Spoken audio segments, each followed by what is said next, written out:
Hi guys, ಇವತ್ತೊಂದು special ಆದ ರೆಸಿಪಿನ ತೋರಿಸ್ತಾ ಇದ್ದೀನಿ. ಅದು ಬಂದು ಪತ್ರೊಡೆ. ಇದು ಮಳೆಗಾಲದಲ್ಲಿ ಮಲೆನಾಡಿನಲ್ಲಿ ಸ್ಪೆಷಲ್ ಆಗಿ ಈ ಆಷಾಢ ಮಾಸದಲ್ಲಿ ಮಾಡುವಂತಹ ಪತ್ರೊಡೆ. ಇದನ್ನು ಹೇಗೆ ಮಾಡೋದು ಅಂತ ನೋಡೋಣ. ಅದಕ್ಕೂ ಮುಂಚೆ ಯಾರು ನನ್ನ ಚಾನಲ್ನ ಸಬ್ಸ್ಕ್ರೈಬ್ ಮಾಡ್ಕೊಂಡಿಲ್ಲ ಸಬ್ಸ್ಕ್ರೈಬ್ ಮಾಡ್ಕೊಳ್ಳಿ, ಲೈಕ್ ಮಾಡಿ, ಹಾಗೆ ಶೇರ್ ಮಾಡಿ. ಓಕೆ, ಹೇಗೆ ಮಾಡೋದು ಅಂತ ನೋಡ್ಕೊಂಬರೋಣ. ಫಸ್ಟಿಗೆ ನಾನು 1.5 ಲೋಟದಷ್ಟು ದೊಡ್ಡ ಲೋಟದಲ್ಲಿ ಅಕ್ಕಿನ ನೆನೆಸಿ ಇಟ್ಟಿದ್ದೆ. ಒಂದು 5 ಗಂಟೆ ನೆನೆಸಿಡಬೇಕಾಗತ್ತೆ. ನೆನೆಸಿ ಇಟ್ಟಾದ್ರ ಮೇಲೆ ಅದನ್ನು ಮಿಕ್ಸಿ ಮಾಡ್ಕೋಬೇಕಾಗತ್ತೆ. ಎಲ್ಲದನ್ನು ನೀಟಾಗಿ ತೊಳ್ಕೊಂಡು ಮಿಕ್ಸಿಗೆ ಹಾಕ್ಕೊಂಡು 1.5 ಸ್ಪೂನಷ್ಟು ನಾನು ಉಪ್ಪನ್ನ ಹಾಕ್ಕೊಳ್ತಾ ಇದ್ದೀನಿ. ಹಾಗೆ ಸ್ವಲ್ಪ ಮೆಣಸು, ಸ್ವಲ್ಪ ಹುಳಿನ ಆ್ಯಡ್ ಮಾಡ್ಕೊಳ್ತಾ ಇದ್ದೀನಿ. ಲೆಮನ್ ಜ್ಯೂಸನ್ನ ಹಾಕ್ಕೊಳ್ತಾ ಇದ್ದೀನಿ ನಾನು. ಇದನ್ನ ಹಾಕ್ಕೊಂಡು ಚೆನ್ನಾಗಿ ನುಣ್ಣಗೆ ರುಬ್ಕೋಬೇಕಾಗತ್ತೆ. ನೋಡಿ, ಈ ಥರ ರುಬ್ಕೋಬೇಕು. ಫುಲ್ ನುಣ್ಣಗೆ ರುಬ್ಕೋಬೇಕಾಗತ್ತೆ. ತರಿಯಾಗಿ ರುಬ್ಕೋಬೇಡಿ. ಇದು ಬಂದುಬಿಟ್ಟು ಪತ್ರೊಡೆ ಎಲೆ, ಮರಗೆಸು ಎಲೆ ಅಂತ ಹೇಳ್ತಾರೆ.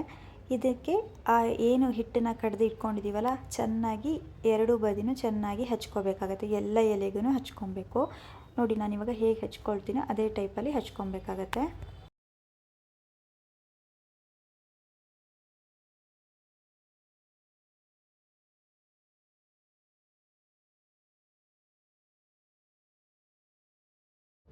ಹೀಗೆ ಹಚ್ಕೊಳ್ತಾ ಒಂದು 3-4 ಎಲೆನ ಒಂದ್ರ ಮೇಲೆ ಒಂದನ್ನು ಹಚ್ಕೊಂಡು ಇಟ್ಕೊಳ್ಬೇಕಾಗತ್ತೆ. ನೋಡಿ, ನಾನು ಇದನ್ನು ಒಂದ್ರ ಮೇಲೆ ಒಂದನ್ನು ಹಚ್ಕೊಂಡು ಒಂದು 3-4 ಎಲೆ ಮಾಡಿ ಇಟ್ಕೊಂಡಿದ್ದೀನಿ. ಅದನ್ನು ಈ ಥರ ಸುರುಳಿ ಸುತ್ತದಂಗೆ ಸುತ್ಕೋಬೇಕು. ಸುತ್ತಬಿಟ್ಟು ನೋಡಿ, ಈ ಟೈಪಲ್ಲಿ ಸುತ್ತಬಿಟ್ಟು ಒಂದು ಕಡೆ ಇಟ್ಕೊಳ್ತಾ ಇದ್ದೀನಿ. ಎಲ್ಲದನ್ನು ಸುತ್ಕೊಂಡಿದ್ದೀನಿ ನೋಡಿ, ಈ ಥರ ಸುತ್ಕೊಂಡ್ಬಿಟ್ಟು ಇದನ್ನು ಇವಾಗ ನಲ್ಲಿ ಕುಕ್ಕರ್ ಏನಿರುತ್ತೆ ಅದು, ಅಥವಾ ಕಡುಬನ್ನ ಬೇಯಿಸೋಕ್ಕೆ ಅಥವಾ ಆವಿಲಿ ಏನು ಬೇಯಿಸೋಕ್ಕೆ ಪಾತ್ರೆ ಇರುತ್ತಲ್ಲ ಆ ಪಾತ್ರೆಯಲ್ಲಿ ಇದನ್ನು ನಾನು ಬೇಯಿಸ್ಕೊಳ್ತಾ ಇದ್ದೀನಿ.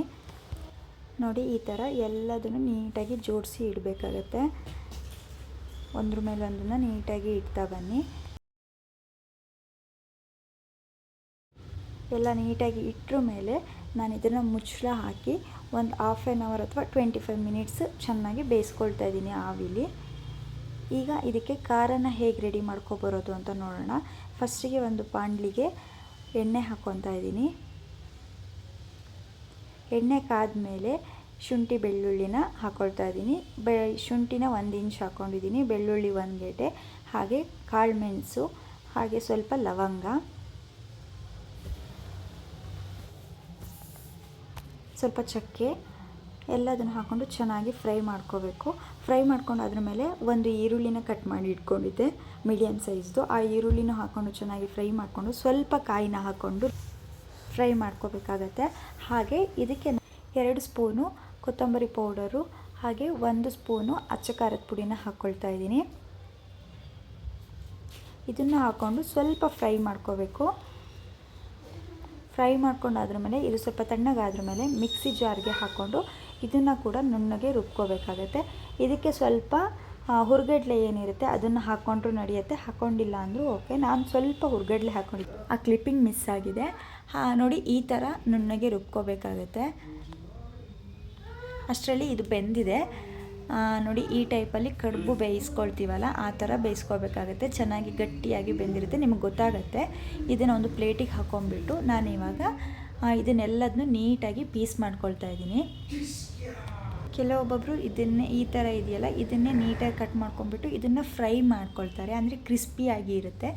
ನಾನು ಇದನ್ನು ಗ್ರೇವಿ ಥರ ಮಾಡ್ಕೊಂಡು ಜಸ್ಟ್ ಅಂದರೆ ಉಪ್ಪಿಟ್ಟು ಏನಿರುತ್ತೆ ಆ ಟೈಪಲ್ಲಿ ಬರುತ್ತೆ ಅದು.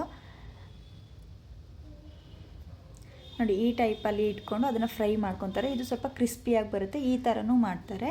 ನಾನು ಇದನ್ನು ನೀಟಾಗಿ ಎಲ್ಲದನ್ನು ಪೀಸ್ ಥರ ಮಾಡ್ಕೊಳ್ತಾ ಇದ್ದೀನಿ. ಎಲ್ಲದನ್ನು ಕಟ್ ಮಾಡ್ಕೊಂಡು ಅದ್ರ ಮೇಲೆ ಒಂದು ಬಾಣಲಿಗೆ ಸ್ವಲ್ಪ ಎಣ್ಣೆ ಹಾಕಿಬಿಟ್ಟು ಇದಕ್ಕೆ ಸ್ವಲ್ಪ ಸಾಸಿವೆ ಹಾಕಿ